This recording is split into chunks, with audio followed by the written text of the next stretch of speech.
Assalamualaikum warahmatullahi wabarakatuh.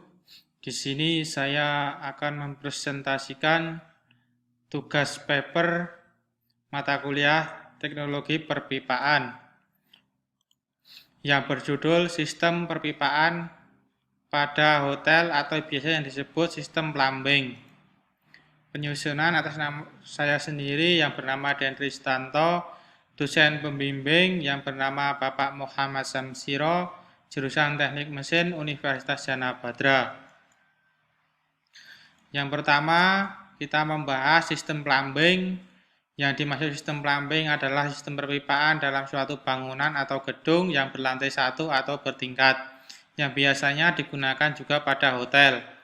Baik itu instalasi pipa untuk pelaksanaan pemasangan, penyampungan, perawatan, serta pemeliharaan pipa yang digunakan untuk menyalurkan air. Tentunya sistem plumbing digunakan dalam rangka penyediaan air bersih, baik dari kualitas, kuantitas, serta kontinuitas maupun penyaluran air bersih pakai atau air kotor dari peralatan saniter ke tempat yang ditentukan agar tidak mencemari bagian-bagian lain dalam gedung dan lingkungan sekitarnya. Fungsi dari peralatan plumbing hotel adalah menyediakan air bersih dan atau air panas ke tempat-tempat tertentu dengan tekanan cukup, menyediakan air sebagai proteksi kebakaran dan menyalurkan air kotor dari tempat-tempat tertentu tanpa mencemari lingkungan. Fungsi pertama dilaksanakan oleh sistem penyedia air bersih dan yang kedua oleh sistem pembuangan. Selanjutnya, dalam perencanaan sistem plumbing air bersih terdapat hal penting yang harus diperhatikan.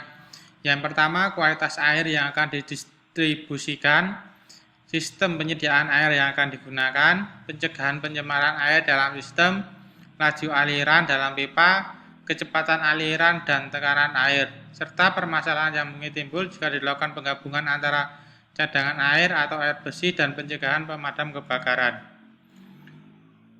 Studi kasus yang saya ambil ialah yang saya amati akhir-akhir ini tidak dikehendaki membuang air buangan dan air kotor langsung ke dalam saluran pembuangan.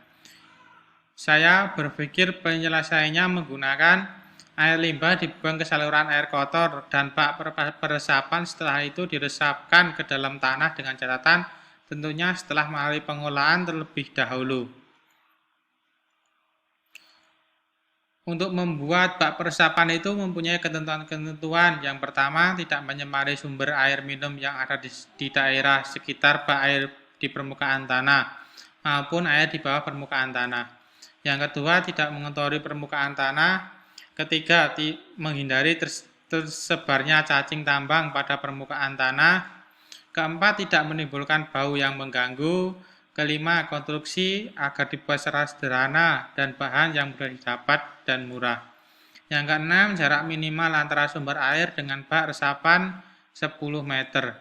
Jika kurang dari 10 meter, itu kurang direkomendasikan karena bisa mencemari sumur-sumur yang ada di sekitar. Pengolahan yang paling sederhana menggunakan pengolahan dengan menggunakan pasir dan benda-benda terapung melalui bak penangkap pasir dan saringan. Berikutnya, pembahasan sistem perpipaan pada hotel atau sistem plumbing. Yang pertama, kita akan membahas jenis-jenis peralatan plumbing.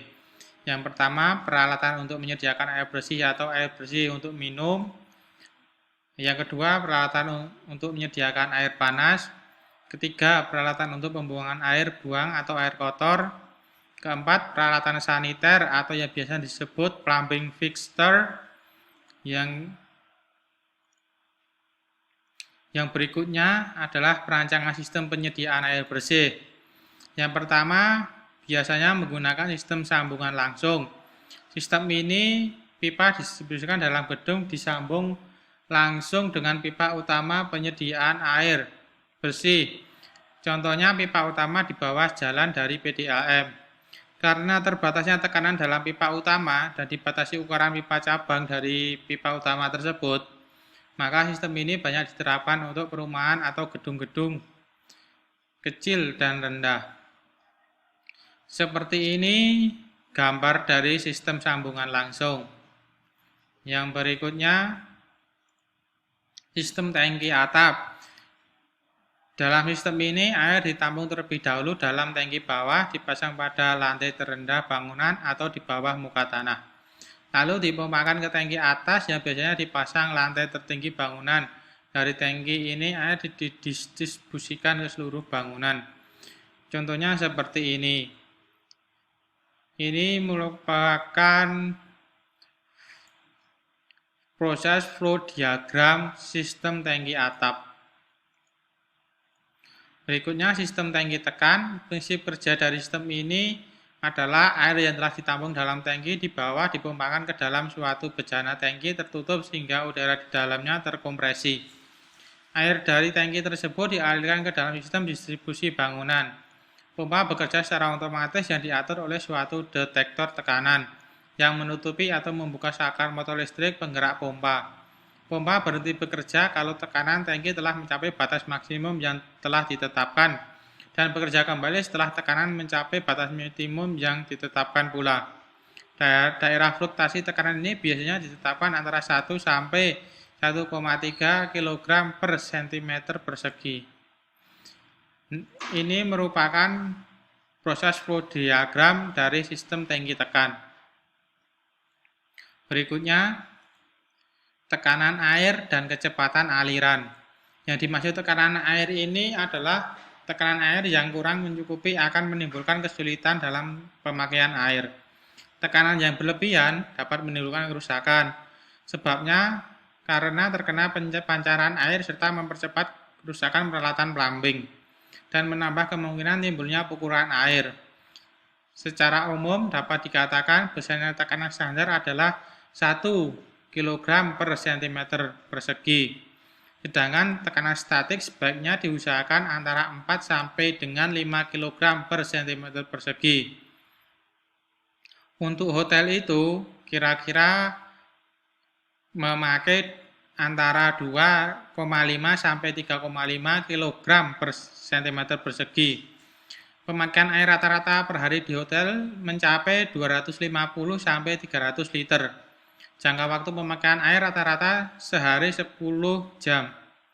Kecepatan aliran air yang terlampau tinggi akan dapat menambahkan kemungkinan timbulnya pukulan air dan menimbulkan suara berisik dan kadang-kadang menyebabkan ausnya permukaan dalam pipa.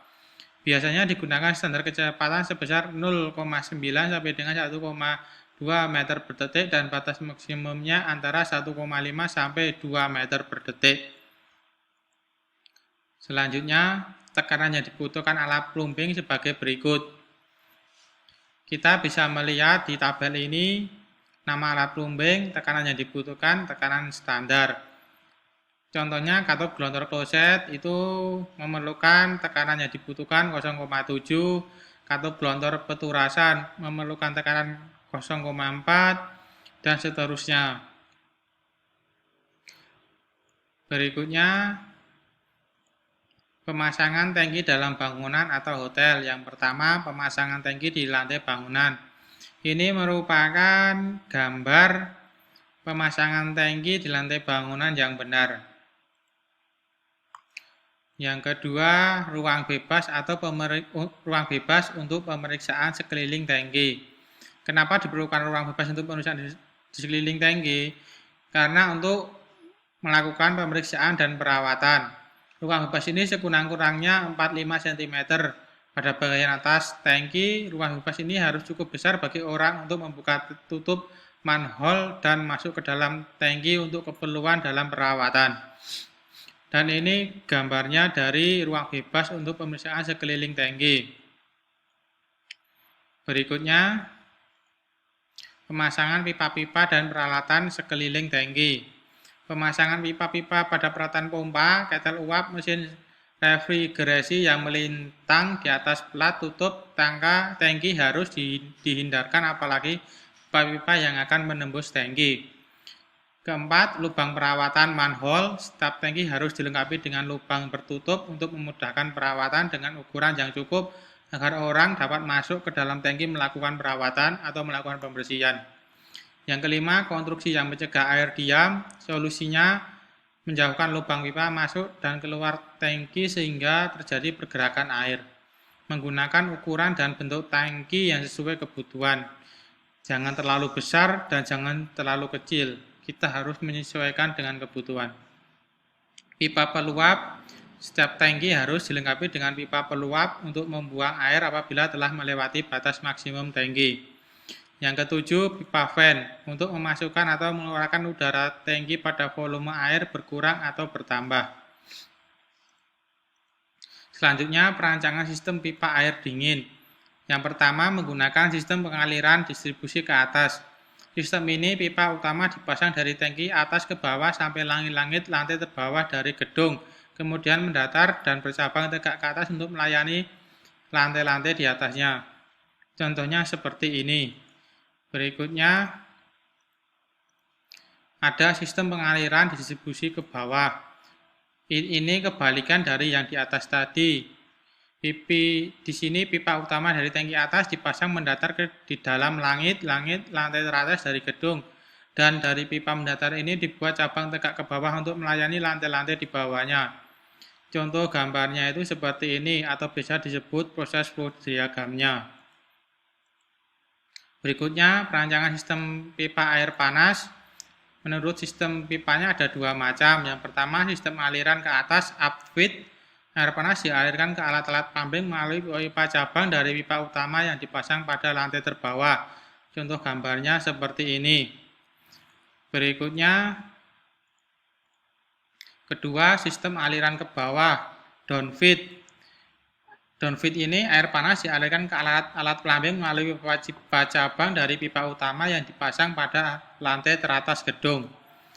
Contoh gambarnya seperti ini. Berikutnya, menurut cara penyediaannya ada dua macam, yaitu sistem pipa tunggal, sistem sirkulasi, atau sistem dua pipa. Menurut cara sirkulasinya ada dua macam juga, sirkulasi secara alami atau gravitasi, sirkulasi paksaan dengan menggunakan pompa. Di sini ada proses flow diagram juga. Ini adalah PFD detail isometri jarum tipikal perpipaan air panas. Yang putus-putus ini, garis ini itu pipa balik air panas.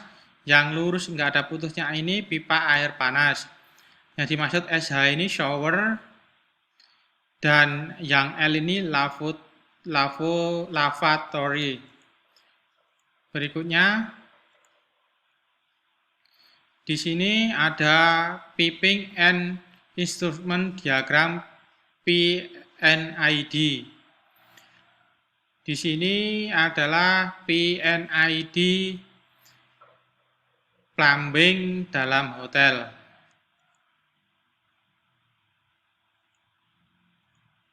Sekian dan terima kasih. Mohon maaf sebesar-besarnya apabila presentasi saya masih ada kekurangan. Sekian, wassalamualaikum warahmatullahi wabarakatuh.